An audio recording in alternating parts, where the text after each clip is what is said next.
Hey y'all, welcome back to another episode of For the Plot. I don't even know if this is technically a For the Plot video because I'm not doing anything actively for the plot right now.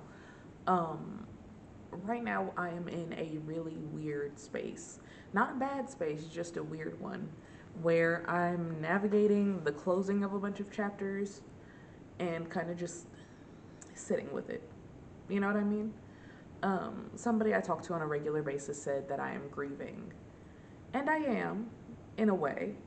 I'm grieving the pieces of my life that used to be, or the pieces of my life that I thought would be more permanently or for a little longer, or maybe even a lot longer. Um, I'm grieving relationships for what I knew them to be or what I thought they would be. I'm grieving people for who I thought them to be. But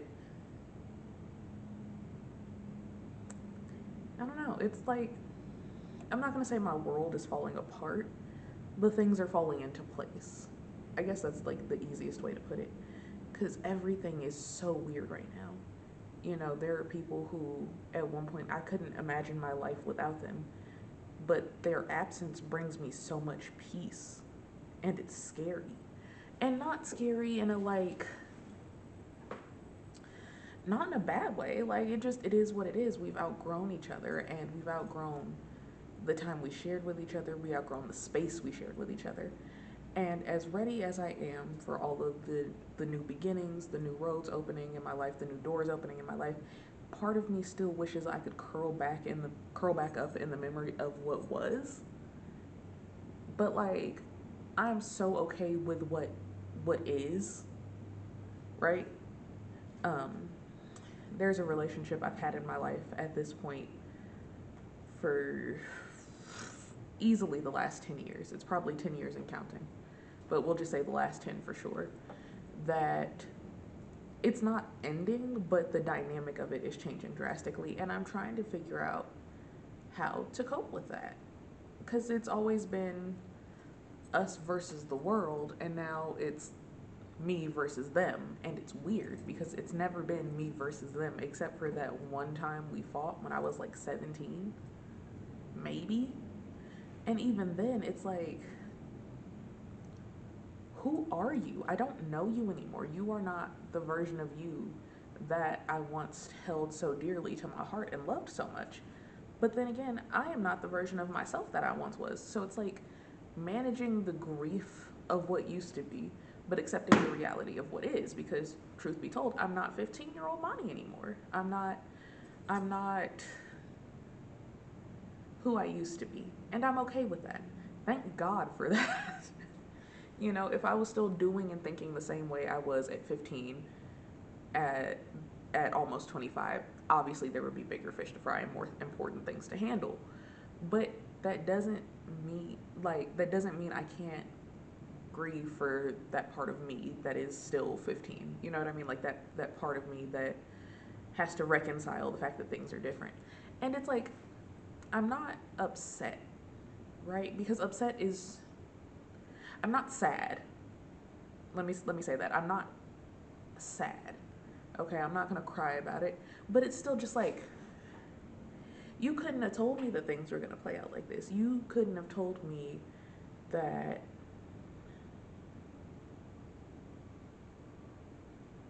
Yeah. And again, it's not a bad thing. It's just really interesting seeing how like life is happening all around me, whether or not I'm an active participant in it. And I think that's what's getting to me more than anything, if we're being 1,000% honest. Because I feel stuck, like I feel stagnant. I am in the same small town with the same people who are comfortable doing the same things day in and day out. And for people who are happy in their day-to-day lives, and not to say that I'm unhappy, right? Because I'm not unhappy. I'm content, but that's all I am, is content. My immediate needs and are met. My wants may or may not be met, but you got to give and take what you can get. But it's like, I am so bored of my life right now. I don't want to do things for the plot anymore. Like, not unless it is adding to my life or to Khalila's life, or it's it's helping us grow together. And I think one of the other things that it's like, I am sitting here in a particular mindset, in a mind state where what I thought I was doing was being, I made myself too palatable. And that's the easiest way to put it. I made myself so palatable, so simple. I took away all of the bite, I took away all of the edge, I took away all of the spark, all of the spunk. And I realize now that that same thing that made me me was really making it easier for somebody else to prey on me. Not pray for me, but pray on me. And it's like, once I grew out of that phase, right? Because in like the last 2 years, I feel like I have grown into myself. Not into all that I will be, not into all that I will become, but into a space where I'm like, no, this is who I am. This is what defines me. This is what I believe. Like, this is me. And these are like the core pieces of my identity formed. And it's not what I was. It's still bits and pieces of who I was, but it's not what I was. And it's like, now that I'm not palatable, now that I'm not this, distinct thing that I was, I feel like it's changed so much and it's driven so many people away from me. But also, I'm gonna give God credit where credit is due. You pray that prayer to get them people up out of your life that ain't supposed to be there no more, and I promise you they're gonna be kicking rocks with flip flops. Okay, deuces, gone. And so it's like, I'm not even mad necessarily about people not being in my life. I am mad that I cannot control the rate at which things change. And I think verbalizing it like this is helping me cope with it. Because it's like, I'm okay with little changes, having to take an alternate route into work in the mornings. I don't like it, but I'll do it. Changing up my usual drink from the coffee shop every day. You know, little changes.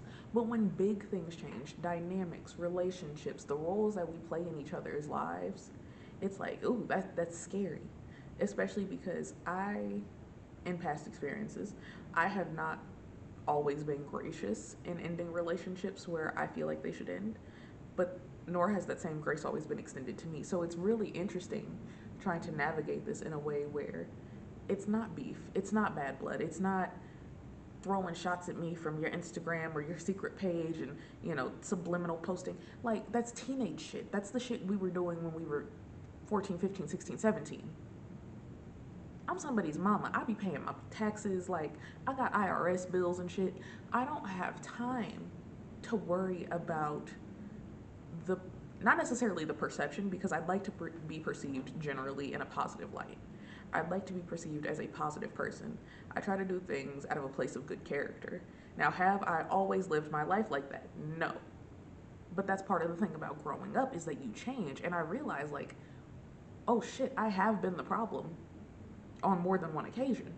And now that I'm in a place where I'm like, okay, let's be real, let's be rational, let's think this through. Like, do I want to do this because it'll make me feel vindicated, right? It'll feel good in the moment, this instant, not relief, but this like instant gratification. That's those are the words I was looking for. Yeah, I could cuss you out and get the instant gratification from that. Or or I could just whittle myself out of your life. My presence is the present. And it's like, I have gone on so many tangents just now. This is what happens when the ADHD gets to run free. But like, again, I'm it's frustrating seeing that I am growing and changing and maturing. And people I thought would be on the path of growth and change and maturity with me are now the reason I realized that I had to grow and change and mature. It's because they haven't. And it's like, even people in like prior altercations, people that I had perceived to be the problem, I'm sitting here and I'm like, I'll be a monkey's uncle. You got manipulated the same way I got manipulated. Your face is being played in the same way my face is being played in. But instead of you pulling the wool further over your eyes so you ain't got to see it. And I know right now that's safe, that's convenient, but like, if it walks like a duck and it talks like a duck, quack quack motherfucker. Like,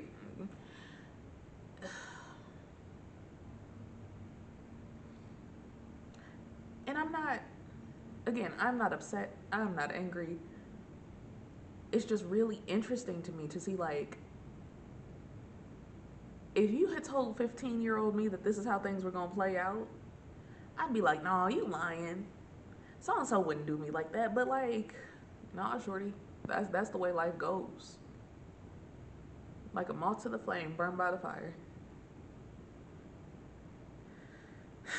But I digress. Somebody's about to walk in the office, so I'm gonna lose my train of thought. I'll be back in another video.